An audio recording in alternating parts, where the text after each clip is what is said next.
തിരുവല്ലയിലെ സ്പായിൽ ഗുണ്ടാപ്പിരിവ് നൽകാത്തതിന് ജീവനക്കാരിയെ ബലാത്സംഗം ചെയ്ത് പ്രതിക്ക് വീണ്ടും കാപ്പ ചുമത്തും. ഇതിനുള്ള നടപടികൾ ആരംഭിച്ചതായി ജില്ലാ പോലീസ് മേധാവി ആർ ആനന്ദ് പറയുന്നു. 11 കാപ്പ കേസുകളിൽ പ്രതിയായ കുറ്റപ്പുഴ പാപ്പനവേലിൽ സുബിൻ അലക്സാണ്ടറെയാണ് ബലാത്സംഗ കേസിൽ കഴിഞ്ഞ ദിവസം അറസ്റ്റ് ചെയ്തത്. ഇയാൾക്കൊപ്പം ബെർലിൻ ദാസ് എന്നയാളും അറസ്റ്റിലായിരുന്നു. വലിയൊരു ക്രിമിനൽ പശ്ചാത്തലമുള്ള ആളാണ് സുബിൻ എന്നതിനാലാണ് വീണ്ടും കാപ്പ ചുമത്താൻ തീരുമാനിച്ചത്. ജയിലിൽ നിന്ന് ഇറങ്ങിയാൽ സമൂഹത്തിന് ശല്യമാണെന്ന കാര്യങ്ങൾ കാണിച്ച് ജില്ലാ കളക്ടർക്ക് പോലീസ് റിപ്പോർട്ടുടൻ നൽകും. പീഡനത്തിന് ഇരയായ സ്പാ ജീവനക്കാരിയുടെ രഹസ്യമൊഴി രേഖപ്പെടുത്തുമെന്നും ഡിവൈഎസ്പി പറഞ്ഞു. ഇവരുടെ മെഡിക്കൽ പരിശോധനകൾ നടത്തിക്കഴിഞ്ഞു. ഫെബ്രുവരി 1 പകൽ 3:30 ഗുണ്ടാപ്പിരിവ് ആവശ്യപ്പെട്ട 6 പേർ ആ സ്പായിലേക്ക് എത്തുന്നത്. അവിടെ പണം ഇല്ലെന്ന് പറഞ്ഞ വനിതാ ജീവനക്കാരിൽ ഒരാളെയാണ് പീഡിപ്പിച്ചതെന്ന പരാതി ഉണ്ടായത്. 2 പേർ അറസ്റ്റിലായി. ഇനി 4 പേർ കൂടി പിടിയിലാവാനുണ്ട്. അവരെ ഉടനെ പിടികൂടുമെന്നാണ് SP പറയുന്നത്. സ്ഥാപനത്തിന്റെ പ്രവർത്തനം സംബന്ധിച്ച കാര്യങ്ങളും വിശദമായി അന്വേഷിക്കും. അതോടൊപ്പം ജില്ലയിലെ മറ്റ് സ്പാകളുടെ പ്രവർത്തനങ്ങളും നിരീക്ഷിച്ചു വരികയാണ്. സ്പായിൽ നിന്നും ചില പോലീസുകാർ മാസപ്പടി വാങ്ങുന്നുവെന്ന ആരോപണം തെളിഞ്ഞാൽ അവർക്കെതിരെ കർശന നടപടി ഉണ്ടാകുമെന്ന് ജില്ലാ പോലീസ് മേധാവി പറഞ്ഞു. മുമ്പ് തിരുവല്ല സ്റ്റേഷനിലെ ഒരു ASIയെ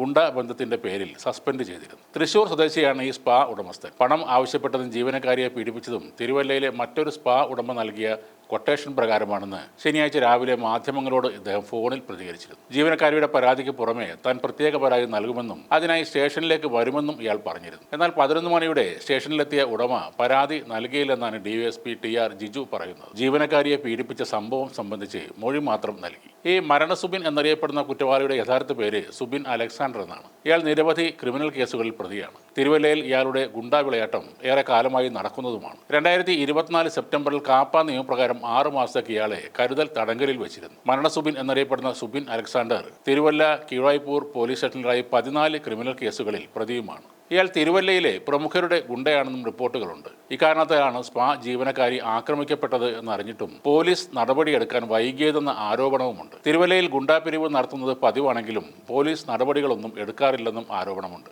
ഈ സ്പായിൽ നിന്നും 50,000 രൂപയാണ് ഇവരാദ്യം ആവശ്യപ്പെട്ടത്. അത് നൽകാൻ കഴിയില്ലെന്ന് സ്പാ ഉടമയും ജീവനക്കാരും അറിയിച്ചിരുന്നു. തുടർന്ന് ഫെബ്രുവരി 1 സ്ഥാപനത്തിലേക്ക് സുബിനും സംഘവും ഇരച്ചുകയറി വരികയും ജീവനക്കാരിയെ കത്തി കാണിച്ച് ഭീഷണിപ്പെടുത്തി ബലമായി ചുംബിക്കുകയുമായിരുന്നു. ലൈംഗിക അതിക്രമം നടത്തി അതിന്റെ വീഡിയോയും പ്രതികൾ ചിത്രീകരിച്ചു. ശേഷം സ്പായിൽ ഉണ്ടായിരുന്ന 25,000 രൂപയുമായാണ് പ്രതികൾ സ്ഥലം വിട്ടത്. നേരത്തെ തിരുവല്ലയിലെ ഒരു സ്വകാര്യ ബാറിൽ അടിപിടി ഉണ്ടാക്കി യുവാവിന്റെ ജനനേന്ദ്രിയം കടിച്ചു മുറിച്ച കേസിലെ പ്രതിയുമാണ് സുബിൻ. ഈ കേസിൽ പോലീസ് കസ്റ്റഡിയിൽ നിന്ന് ഇയാൾ ചാടിപ്പോവുകയും ചെയ്തിരുന്നു. പിന്നീട് ഏറെ പണിപ്പെട്ടാണ് ഇയാളെ പോലീസ് പിടികൂടിയത്. 2022 കാപ്പ വകുപ്പ് 15 പ്രകാരം റേഞ്ച് DIG 6 മാസം ഇയാളെ ജില്ലയിൽ നിന്ന് പുറത്താക്കിയിരുന്നു. വീട് കയറി ആക്രമിക്കുകയും ബിയർ ബോട്ടിൽ അടക്കമുള്ള ഉപയോഗിച്ച് തല അടിച്ച് പൊട്ടിക്കുകയും ചെയ്ത കേസിലും ഇയാൾ പ്രതിയാണ്. ഈ സംഭവത്തിൽ വീട് കത്തിച്ചതായും കേസുണ്ട്. കരുതൽ തടങ്കൽ ശുപാർശയിൽ ഉൾപ്പെടുത്തിയ 12 കേസുകളിൽ 9ലും അന്വേഷണം പൂർത്തിയായിട്ടുണ്ട്. മരണസുബിന്റെ ബാക്കിയുള്ള കേസുകളിൽ അന്വേഷണം ഇപ്പോൾ പുരോഗമിക്കുകയാണ്.